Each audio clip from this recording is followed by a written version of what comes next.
Good morning सभी student को। कक्षा 12 फिजिक्स भौतिक विज्ञान की ऑनलाइन क्लासेस में आपका स्वागत है।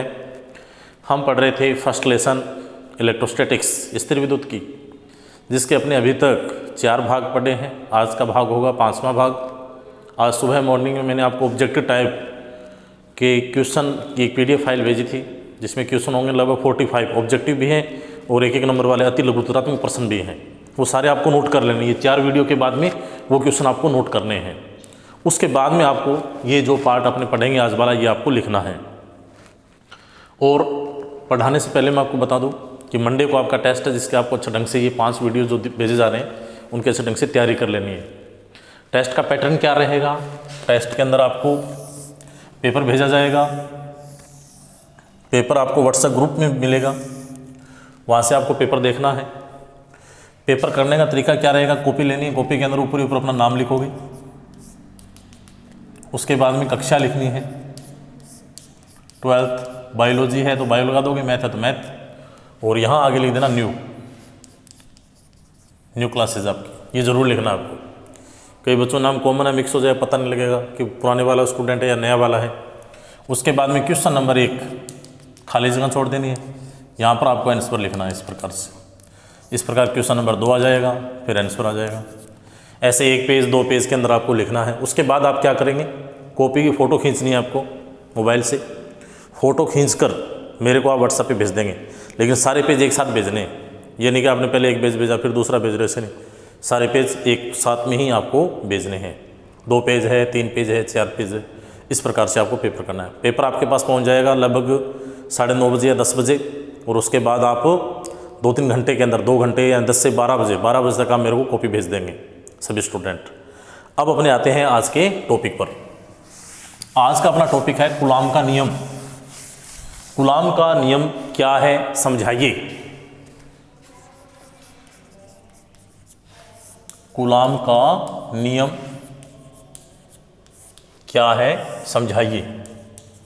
और समझाते हुए अपने यहां से क्या करना है? एक कूलाम आवेश को परिभाषित करना है। तो कूलाम एक साइंटिस्ट का नाम है, बहुत ही इंपॉर्टेंट टॉपिक है, ये पूरे चैप्टर में चलेगा। और जो पहला लेसन है वो लेसन 8 में लेसन से मिलता जुलता है। पहले लेसन में अपने आवेश से संबंधित पढ़ रहे हैं, लेसन नंबर जो 8 है वहाँ पर भी अपने आवेश से संबंधित पढ़ेंगे। यहाँ पर जो आवेश है वो स्थिर अवस्था में है, और जो लेसन नंबर 8 होगा वहाँ पर आवेश गतिशील अवस्था में होगा। और गतिशील आवेश के कारण क्या उत्पन्न होगा? चुंबकीय क्षेत्र, यानी चुंबक से संबंधित अपने को पढ़ना है। तो दोनों लेसन पैरेलल में चलेंगे। जो चीज़ अपनी यहाँ पढ़ी है वो वहाँ पर पढ़नी है। यहाँ पर भी अपने कूलाम का नियम पढ़ रहे हैं, तो लेसन नंबर जो 8 नंबर होगा वहाँ पर भी अपने कूलाम का नियम पढ़ेंगे, लेकिन किसके लिए पढ़ेंगे? चुंबक के लिए। तो कूलाम का नियम क्या है? कूलाम नामक वैज्ञानिक ने 2 स्थिर आवेश लिए। जैसे मान लो पहला आवेश ये है और दूसरा आवेश ये है। यहाँ पर आवेश है Q1, ये आवेश है Q2। दोनों आवेश कैसे हैं? स्थिर आवेश है। और कैसे? बिंदुवत है। बिंदुवत यानी बिंदु के समान, बिंदुवत आवेश। इन दोनों आवेशों की जो बीच की दूरी है वो दूरी है r। कूलाम नामक वैज्ञानिक ने निर्वात में किन्हीं 2 बिंदुवत आवेशों के मध्य लगने वाले बल का अध्ययन करते हुए ये बताया कि जो लगने वाला बल है उसका जो परिमाण है वो 3 राशियों पर डिपेंड करता है। लगने वाला जो बल होगा वो दोनों आवेशों के परिमाण के गुणनफल के समानुपाती होता है। लगने वाला जो बल होगा वो दोनों आवेशों के परिमाण के गुणनफल के समानुपाती होता है। सेकंड, जो लगने वाला बल होगा वो दोनों आवेशों के बीच की दूरी के वर्ग के व्युत्क्रमानुपाती होता है, यानी व्युत्क्रम वर्ग नियम का अनुपालन करता है। तो ये 2 समीकरण आ गए। तीसरी इंपॉर्टेंट बात, जो लगने वाले बल की डायरेक्शन होगी वो दोनों आवेशों को मिलाने वाली क्रिया रेखा के अनुदिश होगी। या तो बल की दिशा होगी Q1 से Q2 की ओर, या बल की डायरेक्शन होगी Q2 से Q1 की ओर। अब अपने क्या करेंगे? दोनों समीकरण को मिलाएंगे, तो ये आएगा अपने पास F समानुपाती Q1 Q2 बटा में r²। यही कूलाम के नियम का गणितीय रूप है। इस नियम के अनुसार किन्हीं 2 स्थिर आवेशों के मध्य या 2 बिंदुवत आवेशों के मध्य लगने वाला जो विद्युत बल होगा वो दोनों आवेशों के परिमाण के गुणनफल के समानुपाती होता है, और बीच की दूरी के वर्ग के व्युत्क्रमानुपाती होता है। अब अपने यहाँ से समानुपाती का निशान हटाएंगे, तो ये आएगा F बराबर K Q1 Q2 बटा में आर स्क्वेयर। के यहाँ पर एक समानुपाती का नियतांक है जिसे स्थिर विद्युत्की का नियतांक कहते हैं। स्थिर विद्युत्की का नियतांक, स्थिर विद्युत्की नियतांक, ये आपको याद रखना है। यहाँ पर जो के है वो कैसा है, स्मॉल है, और क्या है, स्थिर विद्युत्की नियतांक है। के का मान अलग अलग पद्धतियों में अलग अलग होता है। जैसे एसआई पद्धति में के का मान है 1/4 पाई इप्सिलॉन 0, इप्सिलॉन 0, और इस पूरे का मान होता है 9 गुणा में 10 की पावर 9। इसको अपने क्या बोलेंगे, इप्सिलॉन 0, इप्सिलॉन। ऐसे निर्वात की विद्युतशीलता यानी जो बल लग रहा है वो निर्वात में लग रहा है। के बराबर क्या होगा, 1/4 पाई इप्सिलॉन 0, और इस पूरे का मान कितना है, 9 गुणा में 10 की पावर 9। अगर यहाँ से अपने के का मान निकालें तो इसको अपन ये भी लिख सकते हैं ना, K is equal to F R square बटा में Q1 Q2। अब यहाँ से अपने के का मात्रक निकाल रहे हैं तो बल का मात्रक क्या होगा, एम केस में न्यूटन होगा। आर क्या है, दोनों आवेशों के बीच की दूरी है, और दूरी का मात्रक क्या होगा, मीटर स्क्वायर, स्क्वायर कर देंगे। आवेश का मात्रक क्या होगा, कुलाम, कुलाम इंटू कुलाम यानी कुलाम स्क्वायर। तो मात्रक क्या बन जाएगा, न्यूटन इंटू मीटर स्क्वायर बटा में कुलाम स्क्वायर, ये मात्रक आ गया। अगर अपने के की विमा निकालें, के का विमीय सूत्र क्या होगा, बहुत ही आसान। अगर अपने के का विमीय सूत्र निकालना हो तो ये आ जाएगा, के इजिकल टू मात्रक क्या था, न्यूटन इंटू मीटर स्क्वायर बटा में कुलाम स्क्वायर।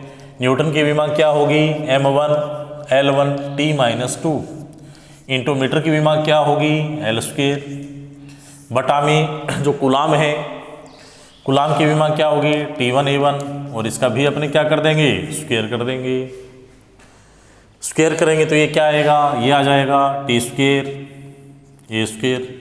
इनको अपने ऊपर ले जाएंगे तो बटा वाला राशि को जब अपने ऊपर लेकर जाते हैं तो घात का चिन्ह बदल जाता है।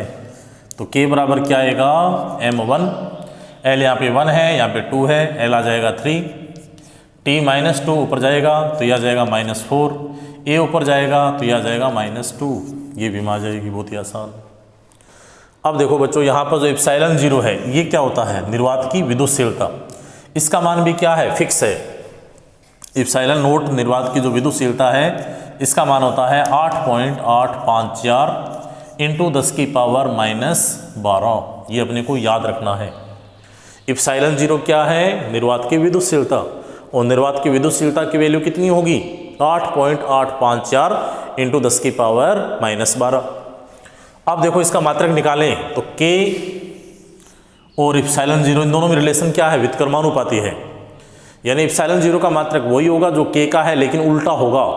तो ये आ जाएगा कुलाम स्क्वायर बटा में Newton into metre square.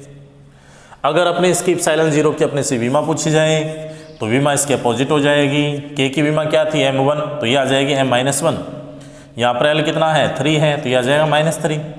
t यहाँ पर -4 है तो यह आ जाएगा +4। a-2 है तो यह आ जाएगा a2।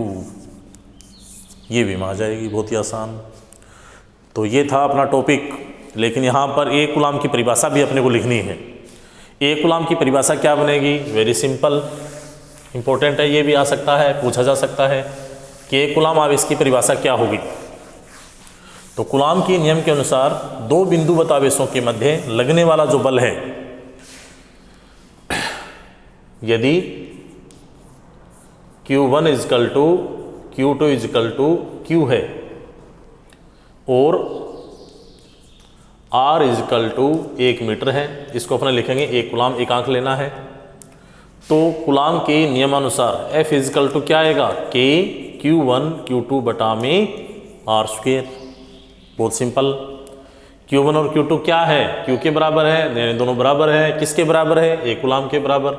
दोनों आवेशों के बीच की दूरी कितनी है, 1 मीटर है। तो F बराबर क्या आएगा, K का मान कितना होगा, 9 × 10⁹ 9। Q1 कितना है, 1, Q2 कितना है, 1, R का मान कितना है, 1, 1 का स्क्वायर करेंगे 1। तो F = कितना आ जाएगा, 9 × 10⁹ 9, और ये आ जाएगा न्यूटन। ये मात्रक आ गया। तो यहाँ से देखो परिभाषा बनेगी, क्या बनेगी कि जब दो समान परिमाण वाले आवेश एक दूसरे से एकांक दूरी पर स्थित होते हैं, जब दो समान परिमाण वाले आवेश एक दूसरे से एकांक दूरी पर स्थित होते हैं और उनके मध्य लगने वाला आकर्षण या प्रतिकर्षण बल 9 × 10⁻9 न्यूटन होता है, तो वे आवेश परस्पर 1 कूलाम के होंगे। तो वे आवेश परस्पर 1 कूलाम के होंगे। ये था अपना आज का टॉपिक। तो बहुत ही आसान सा टॉपिक अपने पढ़ा आज, इसको अच्छे ढंग से याद कर लेना है और पूरा चैप्टर अपने इसके बेस पर चलाएंगे, आगे इसके बेस पर चलता रहेगा। आज का जो क्वेश्चन है वो आपको नोट करना है। क्वेश्चन ये है, स्थिर विद्युत की नियतांक K का मात्रक क्या होगा? K का SI पद्धति में मात्रक क्या होगा? मात्रक अपने को लिखना है और आपको कमेंट करना है। पेपर का पैटर्न थोड़ा सा मैं फिर वापस बता रहा हूँ। जो टेस्ट होगा वो है अपना 10 नंबर का टेस्ट, लेकिन जो भी क्वेश्चन आपको भेजे गए थे, प्रत्येक वीडियो के अंदर क्वेश्चन भेजा गया है। प्रत्येक क्वेश्चन है 2 नंबर का, 5 दिन में 5 क्वेश्चन भेजे गए, तो ये हो गए 10 नंबर। और जो टेस्ट है वो है 10 नंबर। टोटल आपके 20 नंबर इसमें ऐड हो जाएंगे। तो जितना भी बताया उसको अच्छे ढंग से लिख कर याद करें। कोई समस्या हो तो आप पूछें। आज इतना ही पढ़ेंगे। थैंक यू, धन्यवाद।